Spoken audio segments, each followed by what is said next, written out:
Hey there, McGinn. It's great to see you again. It's Mr. Lohn, and I am ready to jump into our next read aloud. One of the cool things that I've been seeing here in the early part of checkout is that kids have been taking books of all kinds, biographies, fiction, nonfiction. They've been just testing some things that are a little bit different for them. So remember, when you come into the library for checkout, don't be afraid to try something that isn't normally what you might pick. You might find that there's a genre out there or a type of book that you absolutely love. All right, so let's get to today's read aloud. We are going to read a book by Deborah Marcero. It is called In a Jar, and it has a terrific theme of friendship and the way to keep communication with someone in a certain situation. Here we go. Llewellyn was a collector. He collected things in jars. When he held a jar and peered inside, Llewellyn remembered all the wonderful things he had seen and done. He collected small, ordinary things like buttercups, feathers, and heart-shaped stones. One night, the sunset painted the sky the color of tart cherry syrup. Llewellyn ventured down to the shore with as many jars as he could carry. A little girl named Evelyn was there too. Llewellyn scooped that cherry light into his jars, and when he was done, he gave one to Llewellyn. Evelyn took the jar home, and to her surprise, it glowed through the night with the memory of that sunset. From then on, Llewellyn and Evelyn collected things together.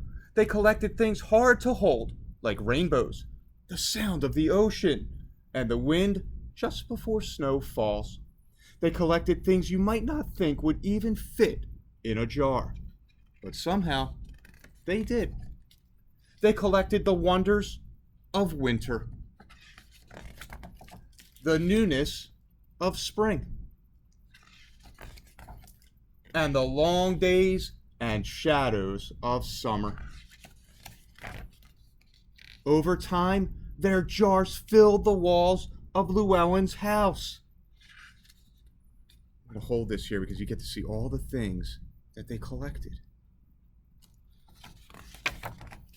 But one day, Evelyn had sad news. Her family was moving to a new town. Too soon, it was time to say goodbye. With Evelyn gone, Llewellyn's heart felt like an empty jar. One night, Llewellyn lay awake. Falling stars glittered against the dark sky. He wondered if Evelyn could see them too. That gave him an idea. Llewellyn tiptoed out into the moonless night and collected the meteor shower in a jar. The next day, he prepared a package. When the box arrived and Evelyn opened the jar, the stars in the night sky fell all around her. Evelyn knew just what to do.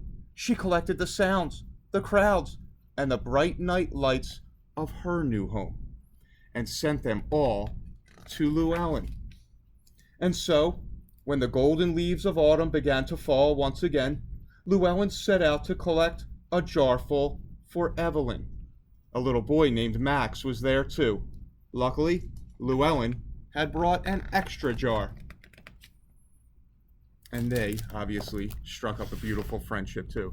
Boys and girls, sometimes we are separated by distance from someone who means a lot to us, whether it's family or in this case friends, but there's always that special connection you can share with someone, and I loved how the book In a Jar celebrates that.